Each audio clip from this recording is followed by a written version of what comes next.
Hi guys, welcome to our YouTube channel Bong views. আমি শিলাজিৎ, আমি সুদীপ্তা। আপনারা যারা এখনো পর্যন্ত আমাদের চ্যানেলটা সাবস্ক্রাইব করেনি তারা প্লিজ এক্ষুনি আমাদের চ্যানেলটা সাবস্ক্রাইব করে নেবেন আর নোটিফিকেশন বেল অল করে অন করে নেবেন পরবর্তী ভিডিওগুলোর জন্য নোটিফিকেশন পেতে। আর যারা আমাদের চ্যানেলটা সাবস্ক্রাইব করেছেন তাদেরকে অসংখ্য ধন্যবাদ। আর যারা ফেসবুক পেজে দেখছেন তারা অবশ্যই পেজটাকে ফলো করে যাবেন আর পছন্দ হলে অবশ্যই ভিডিওগুলোকে লাইকও করবেন। তো আজকে আমরা নিয়ে চলে এসেছি অপর একটি ভিডিও, যার টাইটেল হচ্ছে অন্তর্বর্তী সরকারকে উপহাস করে যা বললেন বিএনপি নেতা শামাসুজ্জামান দুদু, এবং যে থাম্বনেলটাও বেশ ইন্টারেস্টিং, যেটা হচ্ছে ভারতকে এত ছোট করে ভাববেন না, এবং চ্যানেল নেম হচ্ছে বাংলাদেশ প্রতিদিন। তো চলুন দেখে নিই আগে ভিডিওটা। আর ভিডিওটা যদি কপিরাইট ক্লেমের জন্য ব্লক হয়ে যায় তাহলে সম্পূর্ণ ভিডিওটা আপনারা আমাদের ফেসবুক বা ইনস্টাগ্রাম পেজে পেয়ে যাবেন। আর ফেসবুক বা ইনস্টাগ্রাম পেজের লিংক আপনারা আমাদের ডেসক্রিপশন বক্স বা ফার্স্ট পিন কমেন্ট থেকে পেয়ে যাবেন। তাহলে চলুন সবাই মিলে ভিডিও দেখা শুরু করি। আমি ভোট করতে পারলাম না, তাহলে কি ছিড়ছেন আপনারা ক্ষমতায় বসে? কোন দলকে নির্বাচিত করা মানে ক্ষমতায় বসানোর জন্য আমরা আসি নাই, কি ছিড়তে আসছেন? আপনাদের ঘাড়ে পা দিয়ে আমরা ক্ষমতায় আসি নাই। আপনাদের জন্মেরও অনেক আগে বিএনপি 3-4 বার ক্ষমতায় আসছে। আবার আরেকজন আছে, সে ছাত্রলীগ থেকে আসে। এখন তো ভাই সেখানে আপনি ফিরতে পারবেন না। ভারতকে এত ছোট করে ভেবেন না। আমি ছোট্ট একটা গল্প বলি, আজকে বক্তৃতা করে সব তো বোঝানো যাবে না।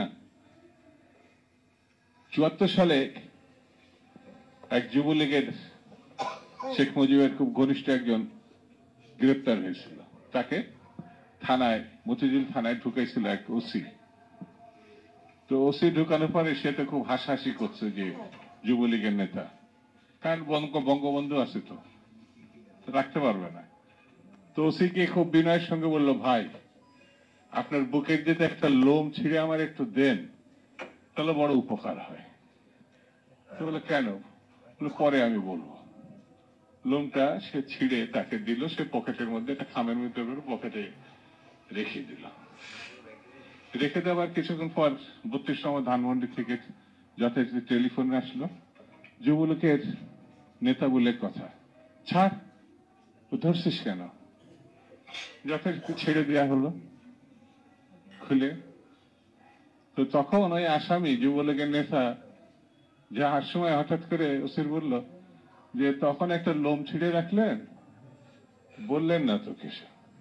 বলছে, ভাই আমি জানতাম আপনি ছাড়া পাবেন, তো যাওয়ার সময় বলবেন না, একটা লোমও তো ছিঁড়তে পারেন না, সেই জন্য একটা লোম ছিঁড়ে পকেটে রেখে দিস, আপনি যান। এই সরকারের অবস্থা আছে, একটা লোমও শিখতে পারে নাই, একটা লোমও না। পুলিশ যারা খুন করলো, ছাত্রলীগ, যুবলীগ, আওয়ামী লীগ, নির্বিচারে মানুষ খুন করলো। এখন ভারত দোষারোপ করছে হাসিনাকে তো আমরা নিয়ে আসি নাই, সেনাবাহিনী তাকে পৌঁছাই দিছে সসম্মানে। যদি অপরাধ করে তাকে ভারত তো করেনি, সেনাবাহিনী করেনি। আরে বাবা, কি মারাত্মক অভিযোগ না ভারতে? তার সঙ্গে কথা বলেন, আমার মাথা মাঝে মাঝে আওলা জাওলা হয়ে যায়। আমি ভোট করতে পারলাম না, তাহলে কি ছিড়ছেন আপনারা ক্ষমতায় বসে? একটা কথা বলতে পারেন না, আপনারা ভাত খাওয়াতে পারেন না দেশবাসীকে, কি ছিড়ছেন? আইন শৃঙ্খলা পরিস্থিতি যে কোনো সময় থেকে খারাপ, কি করছেন আপনারা?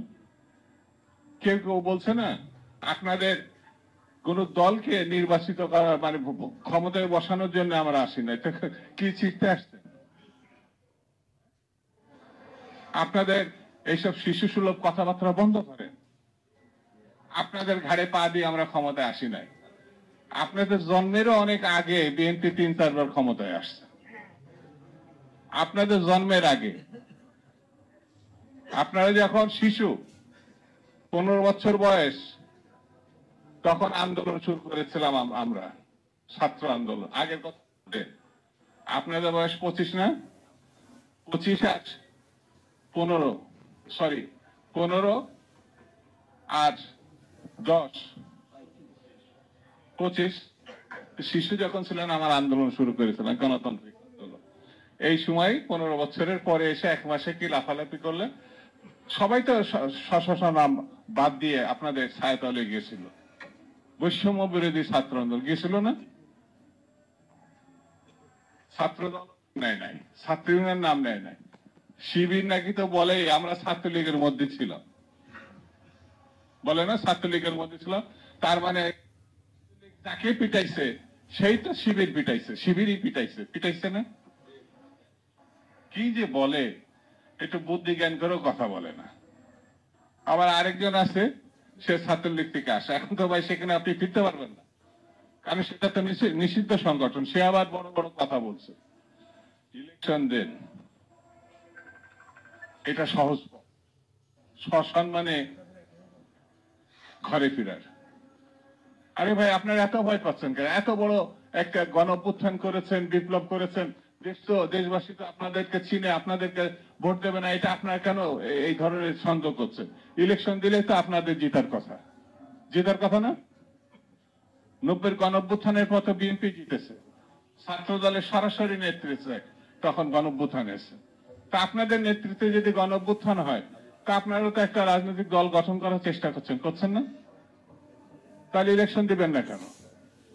ইলেকশন দিলে তো জিতবেন। বিএনপি নাকি চাঁদাবাজি করে, বিএনপি নাকি দখলবাজি করে, বিএনপি নাকি ওই যে কে যেন আজহার নাকি মাজহার একজন আছে, আগে ওরা খাইছে এখন এরা খেতেছে না, কি বলছে না? ভারতকে এত ছোট করে ভেবেন না। সরকারের উদ্দেশ্য বলি, ভারত আর সীমাহীন লুটপাটের যে টাকা শেখ হাসিনার, প্রচুর অস্ত্র তার কাছে আছে। এই শক্তিকে ছোট করে দেখা, আন্দোলনকারী শক্তিদেরকে আমি বলবো একটু হুঁশে থাকতে হবে। এদের থেকে আমরা কিছু নিতে পারিনি। এই সচিবালয় এখনো হচ্ছে আওয়ামী লীগের। এই সচিবালয়ে কি হচ্ছে, আগুন দেওয়ার থেকে শুরু করে আপনারা জানেন, একটু পরিবর্তন নেই।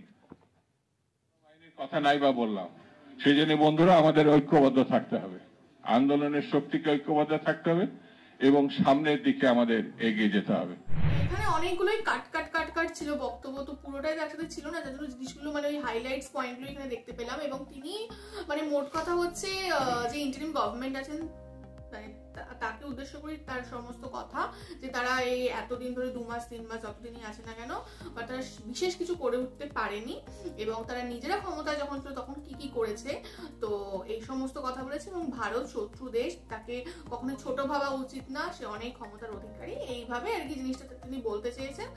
আর এটা নিয়ে আমার খুব একটা বক্তব্য নেই, কারণ বিএনপি যখন ক্ষমতায় ছিল তখন আমরা বাংলাদেশ সম্পর্কে সেরকম ওয়াকিবহল ছিলামও না, কি ঘটেছে বা তারা কি করেছে সেটাও আমরা জানতাম না। এবং ইন্টারিম গভর্নমেন্টকে নিয়ে জাজ করার জন্য আমার মনে হয় খুবই সংক্ষিপ্ত সময় তারা এসছে, 2-3 মাস, তারা 2-3 মাসের মধ্যে এখন কি বা করবে? কি বড় ব্রিজ করে নেবে, বড় স্কুল কলেজ করে নেবে, কি করবে 2-3 মাসের মধ্যে? তো এটা মানে আমার জিনিসটাই খুব একটু মানে অফ দা টপিক পয়েন্ট লেগেছে, তো ওটা নিয়ে আমি কিছু বলতে চাই না।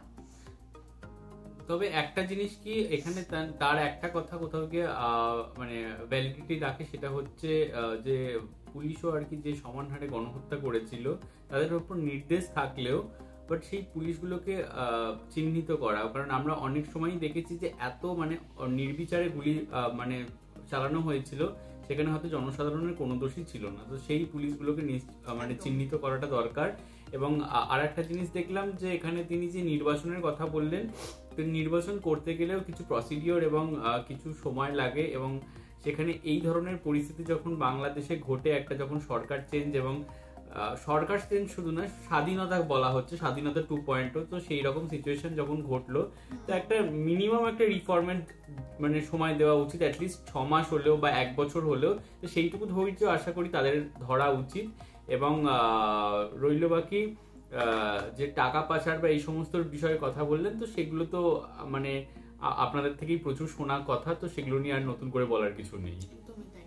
তো যাই হোক, এখানেই আমরা আমাদের ভিডিওটা শেষ করছি। আপনাদের এই বিষয়ে কি মতামত অবশ্যই কমেন্ট বক্সে জানাবেন, এবং আমাদের ভিডিও যদি ভালো লাগে থাকে অবশ্যই লাইক করুন, আর চ্যানেলকে সাবস্ক্রাইব করে যাবেন। সাবস্ক্রাইব বাটনের পাশে জয়েন বাটন পেয়ে যাবেন, সেখানে কিছু ফ্যাসিলিটিস দেওয়া থাকে, চাইলে আপনারা চেক করতে পারেন। আর আমাদের যে ফেসবুক আর ইনস্টাগ্রাম পেজ রয়েছে সেখানে আপনারা ফলো করতে ভুলবেন না, লিংক ডেসক্রিপশন বক্সে পেয়ে যাবেন।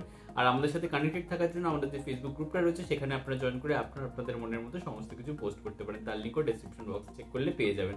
আর আমাদের যদি আপনারা পার্সোনালি পছন্দ করে থাকেন আমাকে শিলাজিতকে সুদীপ্ত হিসেবে, তাহলে আমাদের পার্সোনাল ফেসবুক আর ইনস্টাগ্রাম সাইটে ফলো করে যাবেন, লিংক ডেসক্রিপশন বক্সে দেওয়া রয়েছে। তাহলে দেখা হচ্ছে পরবর্তী ভিডিওতে। আজ এ পর্যন্তই, টাটা।